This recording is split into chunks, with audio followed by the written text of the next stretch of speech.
Hello friends, आप सभी का स्वागत है हमारे आरडी क्लासेस में। आज हम पढ़ेंगे राजस्थान का मानसून तंत्र एवं जलवायु।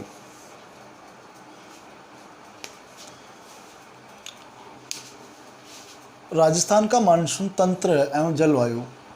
मानसून यहाँ पर मुख्य बिंदु है, मानसून तंत्र और जलवायु।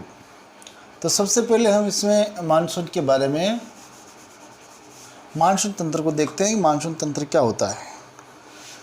मानसून देखा जाए तो कुछ समय के लिए, मानसून कुछ समय के लिए जो मौसमी हलचल होती है वो मानसून कहलाता है। जैसे बरसात का मौसम आता है, मानसून भी 2-3 महीने के लिए वो रहता है और फिर चला जाता है, तो ये होता है मानसून। और जलवायु, मानसून और जलवायु में अगर अंतर देखें अपन, मानसून और जलवायु में अंतर देखें तो जलवायु एक लंबे समय तक, किसी क्षेत्र में एक लंबे समय तक जो मौसमी मानसूनी तत्व प्रभावित रहते हैं वो जलवायु कहलाती है। और मानसून है कुछ अल्प समय के लिए आता है। राजस्थान के अंदर देखा जाए तो यहाँ की जो भौतिक संरचना है वो विभिन्न प्रकार की है। एक तरफ रेगिस्तान है, तो दूसरी तरफ मध्य में अरावली क्षेत्र है, तो इसके पूर्व में मैदानी भाग है, तो दक्षिण में एक पठारी प्रदेश है। तो जाहिर सी बात है कि यहाँ की जो जलवायु भी अलग अलग होगी, और जलवायु अलग अलग है तो यहाँ का मानसून जो तंत्र है वो भी अलग अलग ही मिलेगा। कि कहीं पर अधिक बरसात मिलती है तो कहीं पर बिल्कुल बरसात होती नहीं है, कहीं पर मध्यम होती है। तो इस प्रकार से यह मानसून राजस्थान के अलग अलग क्षेत्र को प्रभावित करता है। तो ये भौतिक प्रदेश मानसून को प्रभावित करने में अपनी अहम भूमिका निभाते हैं। देखिए मानसून को कौन कौन से तत्व प्रभावित करते हैं। तो मानसून को प्रभावित करने वाला पहला तत्व है इसका अरावली पर्वत की स्थिति। पहला इसका अरावली पर्वत की स्थिति। अरावली पर्वत की, ये भी मानसून को प्रभावित करने में अपनी महत्वपूर्ण भूमिका निभाता है। दूसरा मानसून को प्रभावित करने वाले जो कारक है वो समुद्र से दूरी, यानी कि राजस्थान की जो समुद्र से दूरी है वो भी यह राजस्थान में मानसून को बड़े तरीके से प्रभावित करती है। और तीसरा मानसून को प्रभावित करने वाला जो कारक है मरुस्थल का प्रभाव। मरुस्थल का प्रभाव, देखिए भौतिक जो क्षेत्र है वो भौतिक जो बनावट अलग अलग है, तो वो निश्चित रूप से मानसून को भी प्रभावित करते हैं। चौथा है इसका वनावरण। वनों का जो आवरण है ये इसका मानसून को प्रभावित करता है। वन तो मुख्य रूप से प्रभावित करता ही है। वनों का प्रभाव, वनावरण का प्रभाव। देखिए अरावली पर्वतमाला की जो स्थिति है ये मानसून को प्रभावित करती है। हमारे मुख्य रूप से देखा जाए तो बंगाल की खाड़ी और अपने इधर अरब सागर से जो मानसून उठता है, वो दोनों से जो मानसून आता है उसी से हमारे राजस्थान में बरसात होती है। जो बंगाल की खाड़ी से जो मानसून आता है तो वो पूर्व की दिशा में बारिश करता है, वो अरावली से टकरा करके पूर्व के भाग में बारिश कर देता है। जबकि अरब सागर से उठने वाला मानसून अरावली पर्वतमाला के पैरेलल निकल जाता है। जैसे पर्वतमाला है तो ये इसके सारे इसके आगे बढ़ जाती है मानसून की पवनें, तो यहाँ ये बिना बारिश के ही आगे निकल जाती है। तो ये इस अरब सागर से उठने वाले मानसूनी पवनों में अवरोध पैदा नहीं करता है, जिसके कारण ये मानसूनी पवनें यहाँ राजस्थान में बारिश नहीं करती। जबकि ये उत्तर दिशा में बढ़ करके और हिमाचल प्रदेश में वहाँ उधर ये बरसात करती है हिमालय की पहाड़ियों से टकरा करके। तो ये निश्चित रूप से हमारे मानसून को प्रभावित करता है। जबकि ये अरावली पर्वत बंगाल की खाड़ी से आने वाले मानसून को रोक करके, यानी कि ये जो इधर पश्चिम में आने से रोकती है और ये पूर्व भाग में इसमें बरसात कराने में सहायक होती है। अब इसको हम थोड़ा अलग अलग इसका वर्णन करते हैं, देखते हैं। जो अरावली की स्थिति है वो हमारे मानसून को किस प्रकार से प्रभावित करती है। अब अरावली में देखिए तो इसमें इसका जो पहला भाग है, इसका विस्तार अरब सागर मानसूनी शाखा के समांतर होने से अरब सागरीय मानसूनी हवाएं बिना वर्षा के उत्तर में बढ़ जाती है। यानी कि इसका जो ये अरब सागर की जो अरब सागर के मानसून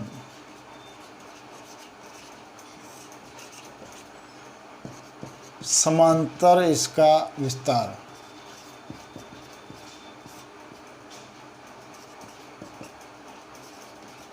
वर्षा कम होती।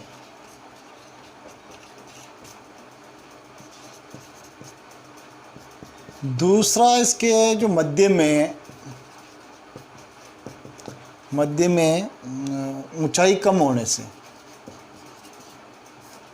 मध्य भाग में इसकी ऊंचाई कम होने से बरसात कम हो पाती है। और यहाँ पर वनस्पति भी कम होती है। वनस्पति कम होने से ये मानसून को प्रभावित करती है, जिससे बारिश कम हो पाती है। और तीसरा इसका जो बंगाल की खाड़ी से जो आता है मानसून,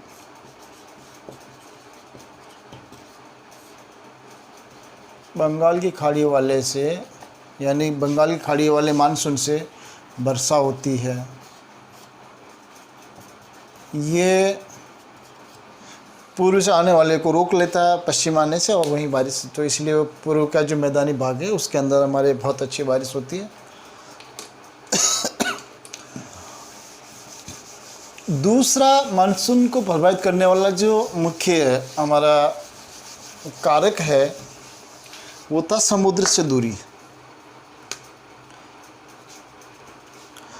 देखिए सब दूसरा जो हमारा कारक है समुद्र से दूरी।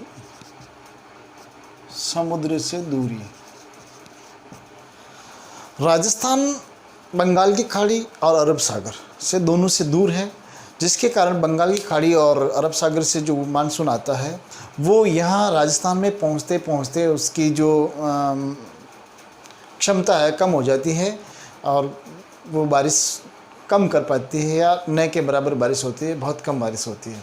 ये दूरी की वजह से, क्योंकि जो मानसून हमेशा समुद्र से ही उठता है, समुद्र से उठता है, तो जैसे जैसे वो बरसात करते करते लास्ट स्टेज तक पहुंचता है, तब तक उसमें वो उसकी क्षमता मानसून कमज़ोर पड़ जाता है। जैसे आपने एक उदाहरण के माध्यम से देखा जाए तो आप कहीं जिमने गए हो, तो वहाँ पर जब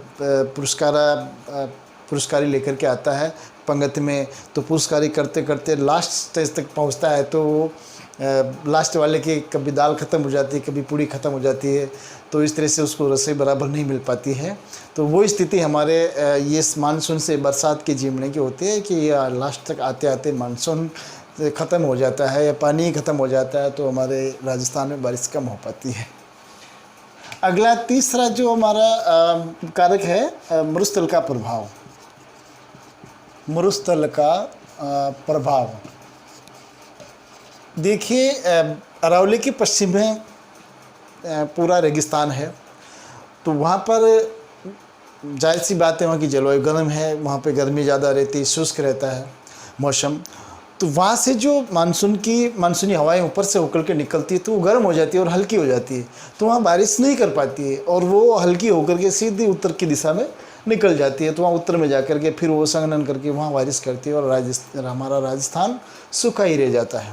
तो ये रेगिस्तान हमारे जो मरुस्थल है, ये बरसात को कम करने में हमारे योगदान देता है, बारिश कराने में नहीं बल्कि बारिश रोकने में योगदान करता है। ये चौथा हमारा जो है वन आवरण, यानी कि वनों का आवरण।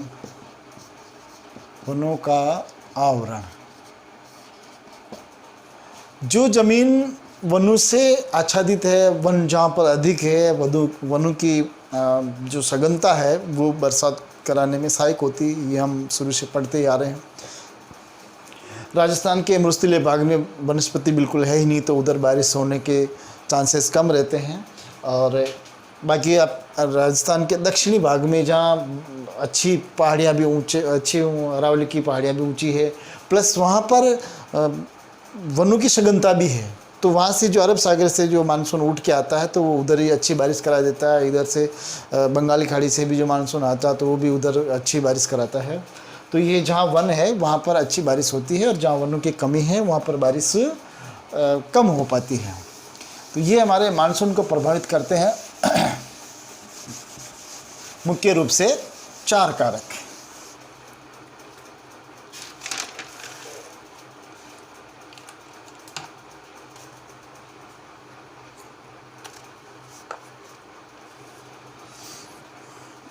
एक आया था आपके पूर्वइयाँ, प्रश्न पूछा जाता, पूर्वाई या पूर्वाइयाँ किसे कहते हैं?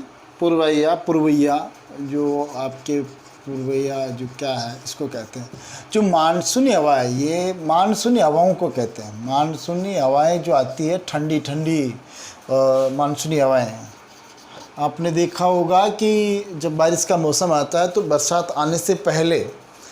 आने से पहले एक ठंडी ठंडी लहर आती है, हवा आती है, और वो जब बदन को छूती है तो बहुत अच्छी लगती है। मन यूँ खिल उठता है जैसे मन यूँ करता है कि बस इस हवा में बैठे रहो बैठे रहो बैठे रहो बैठे रहो, बस इतना आनंद आता है।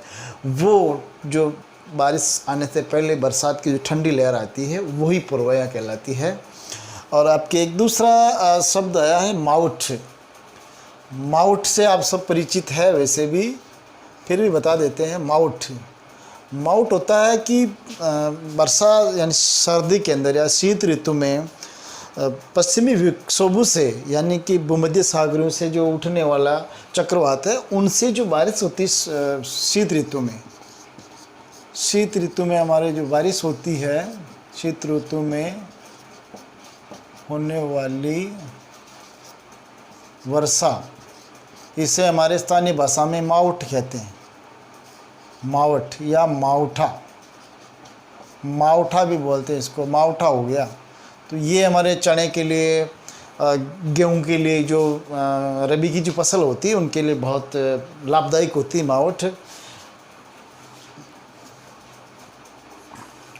तो ये रहा था हमारा राजस्थान के